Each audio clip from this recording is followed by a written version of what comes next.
The modelling data that we'll be presenting has been developed by researchers across Ontario universities that are part of the modelling consensus table, and this is led by the COVID-19 command table. I'm particularly grateful to Dr. Beata Sander and her team, who's prepared a lot of the data for today's briefing. It's important to lay out what we anticipate the likely trajectory of the disease to be. It's important to do this because these models feed back on themselves. And as we know how the disease is progressing, we're actually able to shift that trajectory of the disease, particularly through adherence to public health measures. But as slide 2 sort of shows or says, how this outbreak continues to unfold is really in our hands. We can change the outcomes and thankfully actually change the trajectory of the disease as well by adhering to public health measures. If you go to slide 3 gives you an idea about how the pandemic is playing out in different countries. And it's important to try to understand how it plays out in different countries because this gives us a firm foundation for understanding how the disease is likely to play out here. This is still a new disease. It's one that we're still working to understand fully. But as you see how it plays out in different jurisdictions, and I'll talk about the chart in a second, you get a sense of how it's likely to play out in Ontario as well. So looking here, you can see the line in Australia, the line for Canada, the line for Michigan, the line for Ontario, all of them following roughly the same shape of a very steep initial surge, and that's the first wave of the pandemic in these jurisdictions, followed by a decline as the disease comes under control, followed by this second wave or this second surge as that slope of the line starts to increase again. And to give you a sense of this, it's the lines themselves look a little bit different. Each country is a little bit different. The spread of the disease is different within each jurisdiction. But the overall shape of the wave, the first and the second waves, are similar across all these jurisdictions. What I also want to call attention to here is that Australia saw a significant surge, particularly in one of its states. And at the same time, they were working very hard to control flu as well. So it's important to know that we need to control COVID-19 because of its impact on our health system. We also need to be controlling the flu and addressing the flu to maintain that safety and security in our health system. If you go to slide 4, you can see more detailed information on the cases by day in Ontario. And again, this sort of crest, this first wave early on in the pandemic, followed by the decline that we saw as we got into summer, and now this sharp increase in cases again, with cases in the hundreds again new per day. Also important to note here is that there are lowered limits on private gatherings on September 19th, tightened public measures on September 25th. When these measures are implemented, they impact the rates later on. And so they control spread now, but we only see the case data later on because of the period for the disease to incubate and to transmit. And so anything you do now pays off in the future. You shouldn't expect it to change immediately, though, after you've implemented a public health measure. Going on to slide 5, I'll turn it over to Dr. Williams. Yeah, so thank you, Dr. Brown. And I think the point I want to start off was what you mentioned, that we did bring in some measures, and they are always delayed by a week to 10 days. And some of these numbers we're seeing climbing now reflect back to what was happening back 9-10 days ago, especially the weekend of the 17th going to the 21st. And we're seeing that, and we noticed at that time there was increased casualness around the social public health measure we'd put in place, especially around gathering in younger groups. And so we made steps to make recommendations to deal with that. As a result, we brought in some further tightening of public health measures, including the messaging that what you were doing, what we did was successful in stage the first wave. We need to do again, do it well, do it consistently. And so we had to roll back some of the social gathering type aspects because our health units identified these are areas of concern and issue. And the data that Dr. Brown has shown with the modeling is that by moving on these, can we impact the curve? And we're going to talk about that in a moment. So we moved back the indoor to 10, same as the so-called social circle, which I'll talk about in a moment. And the outdoor was moved back from the 100 to the 25. That was a province-wide impact because even though the numbers were not up province-wide, the risk-taking behavior was up province-wide. And so we have to not only stop the ones that are experiencing, prevent those from having that take effect. We also, that was on the 19th, we still want to see what is the impact of that. As Dr. Brown said, it'll take sometime later this week, we might start to see its impact. Also, the tightening of public measures, also on the 25th, we were requiring business organizations to do more aggressive screening, masking, those measures of people staying home if they're ill. We had understood some are saying, well, come to work even if you are ill, or come to work even if you're in a quarantine period. Totally wrong answer.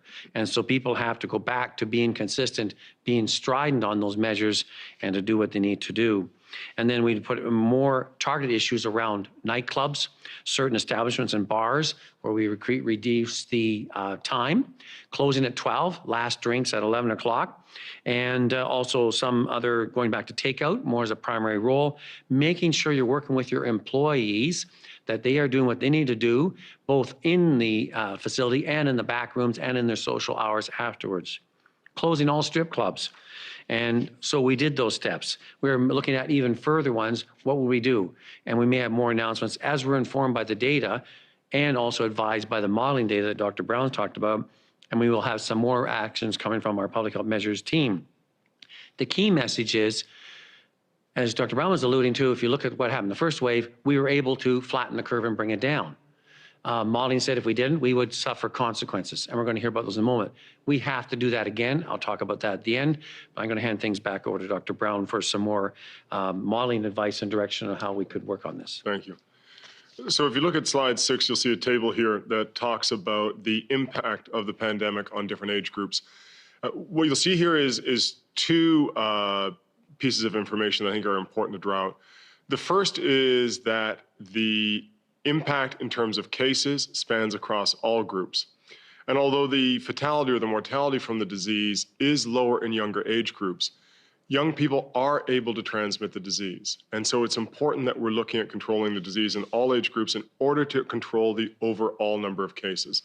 We now know, although early on it looked to be otherwise, we now know that young people are capable of transmitting the disease.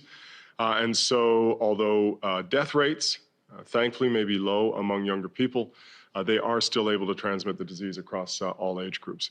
And you can see here, as you get into higher age groups, there is a very profound impact on health as we go along. Moving to slide 7, this is a chart that shows you the growth in cases or the trajectory of cases by age group.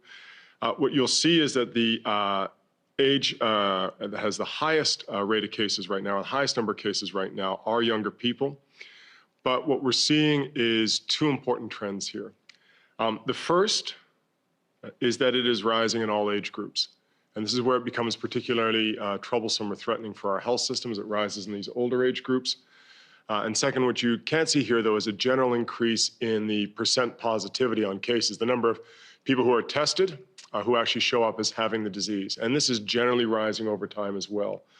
What this means is that although we see a large amount of infection among younger people right now, this is likely starting to spill over into older age groups, which is where we see the most tragic and most challenging consequences for health and for the healthcare system. And if you look at slide 8, I want to talk here for a second about the likely trajectory at current growth rates. So as we talked about when we did the first modeling presentation a number of months ago, we are starting to see that sharp upward curve. And if you look on slide 8 here, we've set all of the different jurisdictions that we're looking at. We've set those curves to sort of match up when 300 cases were reported in this current surge. And you can see that Ontario, which is that thick line there, starting to grow, that thick solid line. And if things grow as we're anticipating, we will see a dramatic increase in the number of cases, with cases now doubling every 10 to 12 days. And likely over 1,000 cases within the first half of October a day, which is a remarkably high surge, unless public health measures and adherence to public health measures start to tamp down that transmission of the disease as it moves along. Just note as well that anything that we do now to reinforce the point to control the transmission of the disease will start to have an effect days later. And so there is no sort of ability to turn a switch or dial up and down on what's going on. And hopefully the next time that we do these projections, those will be successful. There'll be strong adherence to those public health measures, and we'll see a very different curve, a much lower curve than we saw right now in the modeling data. With that, I'll turn over to Mr. Anderson to talk about ICUs. Great. Thank you, Dr. Brown and Dr. Williams, and good morning, everyone. Before I start, I did just want to recognize that today is Every Child Matters Day. Came to my attention this morning that I have neither an orange dress shirt nor an orange tie, but it is a day that needs to be recognized, and just wanted to do that. In terms of our ICU capacity, on the chart that you have in front of you, slide 9, I believe it is, just to pick up and link back to what Dr. Brown has described. If you just look at the chart on the right-hand side, you'll see a few things. You'll see a couple of dotted lines there we'll talk about at the 150 and the 350 mark.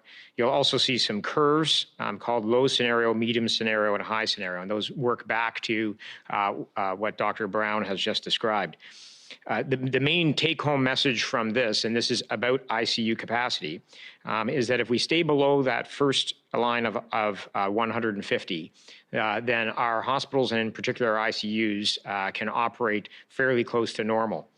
As we go above that, if we move to the grouping between 150 and 350, things become very strained in the system as we're able to try to maintain ICU capacity. When we get above 350, we will have to make changes in order to accommodate that kind of activity in our ICUs. Now, these numbers may seem very different for those of you who might recall back in the spring when we saw this. Instead of 150 and 350, we were talking about 2,000 and 3,000. The main difference here is that in this scenario, we are trying to maintain our healthcare system and, in fact, bring up our volume on procedures. Much has been discussed about the impact of closing procedures that we did back in the spring. We are trying to not do that and, in fact, increase procedures over this period of time. That's what those two dotted lines mean, is to reflect our ability to maintain those procedures. Really what we're trying to reflect, and going back to the comments that have been made by Dr. Brown and Dr. Williams, is the profound impact that this disease can have on other aspects of our life and of our society. And what we want to do is try to protect those cases and those procedures. If you turn to the next page, please. This is just to outline, we use the ICU numbers not as a sole focus, but it's one of our great bellwethers in terms of what's happening in the healthcare system. It's also something that we can measure quite crisply and understand how the impact of the disease is on a core part of our health system. Listed here, I won't go through every bullet point, are just a sampling of the other substantial impacts that we're seeing through this disease and what is happening in our healthcare system in other areas. You've already heard Dr. Brown talk about impacts for older populations and our vulnerable populations. We are also seeing an increase in mental health and mental illness concerns and in addictions. So there are other impacts that occur when we have this disease to our society, and we try to manage those and understand the impact that this is going to have. With that, I'm going to turn it back to Dr. Williams. Yes, thank you, Mr. Anderson. And to sum up here, and it's important, if you look at the last slide, you've heard this many times, and the aspects we want to emphasize and emphasize again, the aspect of masking when you're out in public places and you cannot maintain that social distancing. Washing your hands and the hand hygiene aspects. The distancing, those 2 meters if you're out when people you don't know and you're not in your social circle. And also if you're ill, stay home. If you need to, consult and then get tested in a timely and effective way and follow the advice of public health officials when you're doing that. People say, well, we've heard this again and again and again. Does it really work? We saw in the first wave, it did work and it brought it down. This is what Ontarians did and did well and did it consistently. That which gives me great confidence to say, let's do it again. It's like a rally for the second half of whatever sports game you want to play. We've got to pull up our socks. We've got to do what we need to do, what we're trained to do, and do it again and do it well. And we can impact the curve. And we need to do it now. We've got to move on it aggressively.